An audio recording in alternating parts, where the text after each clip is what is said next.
Hey, my people, they really talk say wahala no dey finish for Osho the market. So, this one wey we dey hear now say Davido and Chioma dey for serious gbege for their banana mansion. My people, before I go dey give una the gist, wetin happen, make I first hail una my correct people. Hello, my wonderful kings and queens. Welcome back again to my channel. Yes, so I'm back again with another ogbonge gist. My name na Lady G. In case today na your first time when you come across this my channel and you never subscribe, abeg make you not forget to subscribe and just click that notification bell so that anytime when I throw ogbonge gist like this, you know go fit dey miss am. Yes, my correct people, this one are the gist when we dey hear recently now. They say this one are wetin dey happen for Davido Banana Island, abi Banana Mansion right now. So the whole matter start like this. Now I know say during this festivity, during this Christmas period, Davido travel travel with the gang, that is with the DMV people, abi DMW people, all of them they waka. They're from Benue enter Enugu, from Enugu enter Benue, from there they land for Ghana. Meanwhile, the time when they go the Enugu and the Benue, they say something happen for them. Una know say Davido na person be say enough he pass with her say something no go lost. They say that time when he travel, when he go Benue and Enugu, say he gets two babe when Davido can't touch for them. He say this babe, he really handled them. Apart from say he touched them, not be only that one. Say he spent for them. You know, say Davido na person be say in the like know how to pamper woman. That is, he won't take gift finish you. For the one we don't see, the way they do one for Chioma and hen. So now so they do one for everybody. So Davido na cheerful giver. They say he can't take gift, he can't really spend. Pepper can't rest for their body, can't spend for them, take hand, touch them where. Two of them, the people self now, they even don't, they be no one even leave Davido self. So now the thing when Davido be doing, he doing like chop and claim out. When I know say as Oyibo people talk, they say the war get ear. We don't know as the thing they reach where Chioma do. Now the thing can't land for where Chioma do as Davido just the reach house. Hey, see gbege na Chioma carry the matter come and talk say, wetin you go do hide in here? They say you go chop two babes, and apart from that one, you spend for them, you spend money. Wetin they call money, you spend them for them. Hey, when you know say we get our own family to take care of, why Davido? Why you doing like this? Hey, as Chioma just dey attack Davido, one they do like say, housewife. You know, say as people they talk now, they say Davido don't marry Chioma, so Chioma get right to ask Davido what he go do for her side and what he not go do for her side, who he talk to and who he not talk to. Now Davido himself, now he can't charge, can't tell you, who are you? Which right you get to tell am wetin and wetin he go do with him money? My people then say not be serious, not be small thing. They say na serious gbege. During the process when they argue this thing, the thing kasala come burst. Now they come, they gbege themselves, they fight themselves the way that they do them before. Now, don't say this, they are gbege of a thing. Not be today start. Now, remember one time when we say Davido self even do one video when he come out national, this thing, when he come talk for interview, when he come, they talk, say, the assurance in 2020, the thing self, one come hold am again because, say, in with Chioma that they get gbege every time that they get fight. Now, don't say that time when we they talk and say, Chioma and Davido, they get gbege every time. Even that time when, Davido break leg when he come be say he come dey use clutches, people they tell say na lie, mind your business. Until when Davido come out now take him out talk am, nobody can talk again. So now so we dey hear now say this gbege don dey happen now for Davido mansion. So now the thing can cause different problem. They say everybody self come be like say they can be waka their own, but they don't try restore peace again. They say they are lawyer, say Davido lawyer now his friends too. They can't talk, put on different thing. Come be like say they can't try restore things together. But it be like say that vaccination when we still dey Davido belle, now he take comot, he can't comot go Ghana. Maybe now all those vaccination and frustration. Now he come in with Mbuna boy, can't take get wahala for there. I not can know, but then talk say na vaccination now Davido take comot for house go Ghana. So definitely me I dey feel say all those one there among the things self when be say they can't get wahala for that Ghana. So the whole things now can't be say the people can't they talk now say right now Chioma now he can't they show your finger like say he not put the engagement ring again, he don't come out. My people see wahala. Say Davido wife to be Chioma, he don't come out the engagement ring. Engagement ring when we know how Chioma take the flaunt and up and down. I know say if Chioma won't take picture or he won't do video without say he never flaunt that engagement ring, she never ready, she never do am.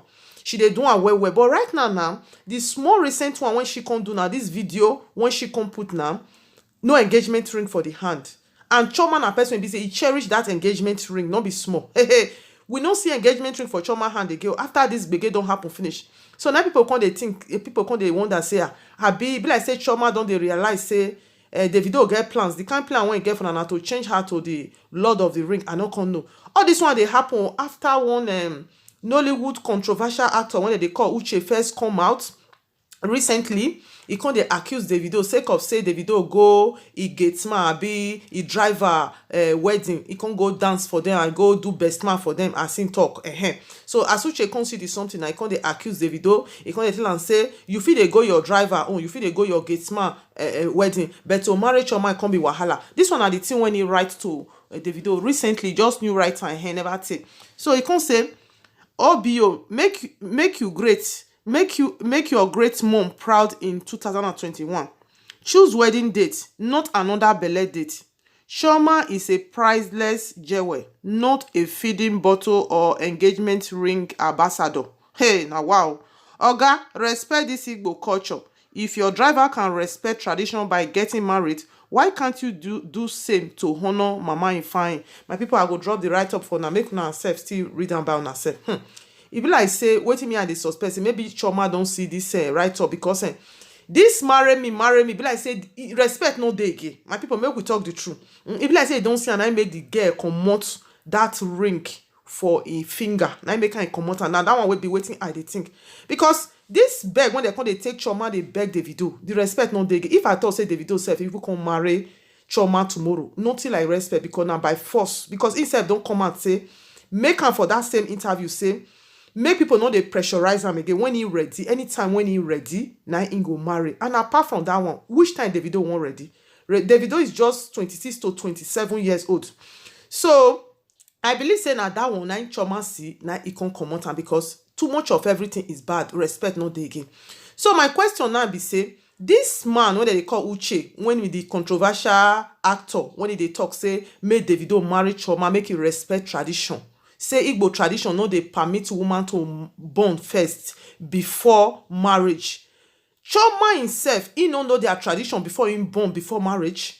Because you know why they talk about my people? Because people they always they bring this thing come and say Davido don't marry Chioma secretly, he don't do this one secretly, he don't pay the bride price secretly until when he never to tell when Davido come and talk am for that interview talk say they never do marriage and he never get plans for that now. Say, they think of that one now. So this man, when they always they accuse Davido now, this Uche, is from Anambra, Enugu. That is where Chioma himself come from. So you won't tell me now, say, this guy no know, say, they don't marry Chioma secretly. When they say every time go they attack Davido, they talk, say, make him marry Chioma, make him respect Igbo tradition. Because why are they talking? People when they talk say Davido don't marry Chioma secretly. Even when Davido don't use him mouth talk and say nothing like that, they never even marry and they go do one later. People still they force some by themselves. In case you don't watch one video when I do where Davido make the interview, go through my channel, you will see I do video when be like that. I still drop the video where Davido they use him mouth, they talk and by himself, how in with Chioma they get gbege and how he never get that thing for marriage. Now say now money now in day after. Yes, now money really day after now because if you look at Davido is just 26 to 27 years old. Me, I don't see anything when concern marriage for Davido body at all. My people, make una help me look this matter. Davido be like person when he ready to marry. If you now see the way they do, he not be like person when ready to settle down because marriage na commitment too.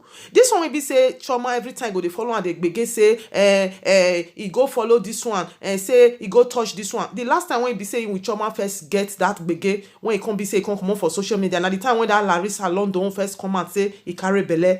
Now there Chioma come follow the Davido, they argue the matter. The something come first cause big wahala. This one now when they still get this problem, I know say some people will talk say that like until one I go see say and Davido will come use the mouth talk am. All this one not be say person they wish Chioma or person they happy say Chioma dey for this kind of wahala. The only thing where they try to make people understand here be say my people use and make parable say stone when person see they blind the eye. Davido the way me I say and Davido not ready to marry now till tomorrow. If Davido want to think of marriage now from maybe that kind late 30s or 40s if you go even agree because we still get plenty actors and celebrities when they food in Nigeria self when they not even get money rich like Davido to marry to settle down self they never marry, they don't want that commitment talk less of Davido when be say e no get wetin dey take money dey do. Money sef don dey control am. Every time e dey with e crew member. How many times una don see Davido and Chioma say dem dey waka up and down, dey go party or dey go clubs the way dem dey do before? E don born one pikin. My people, that one na the message wey e dey try to pass. Dem don put Chioma for one corner. If another pikin don even enter like that again, nothing for Chioma. So wetin I for advise Chioma na for she to gather her power. Just keep her power or make it gather, take care of your pikin. Or you go accept Davido like that, or you go waka. Yes, because nothing fit change the Davido today or tomorrow. This one I make una see say that Sophia Momodu is suffering gather her power keep.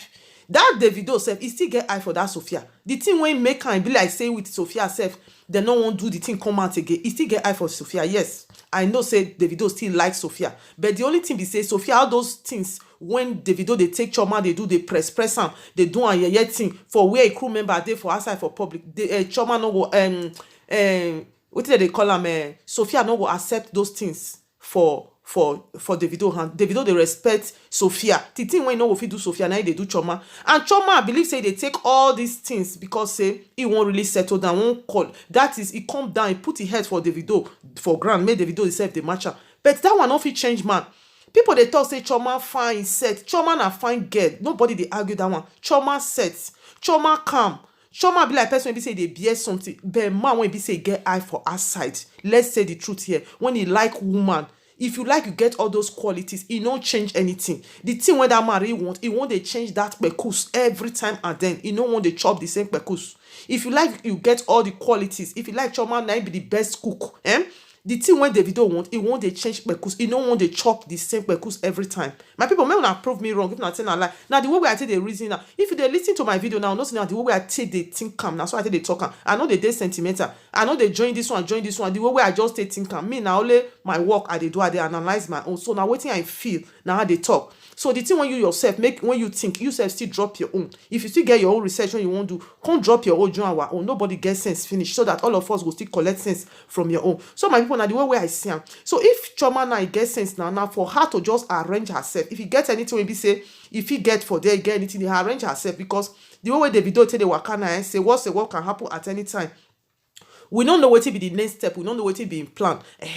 If Chioma say he love Davido like that, he go stay. Make him not dey complain. Make him be say not gonna get BP at this young age. And if he be say Chioma no say he no go fit cope like that, he go waka, because this one na Davido lifestyle. He too young to. You know, not say I with the gang every time. Any of the gang when they follow, all those gang when be like say they be like Agbero, I be they be like this thing. When I see anyone when ready to settle down, so now so Davido be. You know what come fit change. Chioma no go fit change Davido lifestyle overnight. It no go possible. You just they break yourself for nothing. Make you copy from Regina Daniel. You see as Regina Daniel talk say, if you like, Ned go come marry 100 wife. The thing no they bother am. Yes.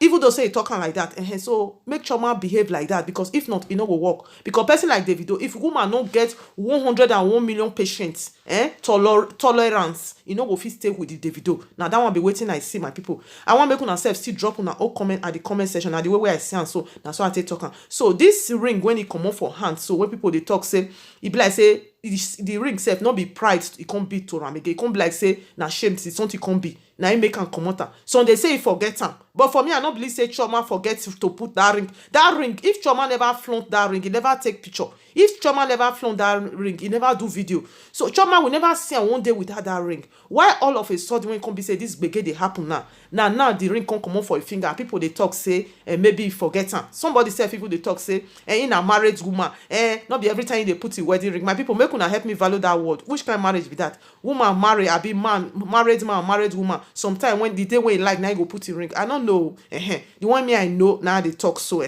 So for me, Chioma, I believe say there is something fishing. We will still hear the full detail. Make we put ear down. We know the which Chioma bad. Make una not think like that. We just they say make Chioma quick collect sense before it's too late. He don't suppose know the kind man when he deal with. My people, I will hang the matter and the story for here. In case you be person maybe say you don't like Chioma and Davido matter, you don't like to hear. People they when you like to hear. If you don't like her, I beg make you waka face front. Not be by force. People they when you be say that they enjoy the gist, they won't hear. Just drop your own comment below at the comment section. My people, now here I go leave una today. I beg if you be say you never subscribe now, your first time when you come across this my channel and you love my video, don't forget to subscribe and just click that notification bell for more updates. And those of una when you be my returning subscriber, my viewers, appreciate una, I bless una, thank una. I really thank una from my heart. Now make me dey shine. Without una, I no go fulfill dey shine like this. So I go see una for my next video. If more updates still dey for this matter, I go still let una know. I go see una very soon for my next video. Have a blessed day. Bye bye.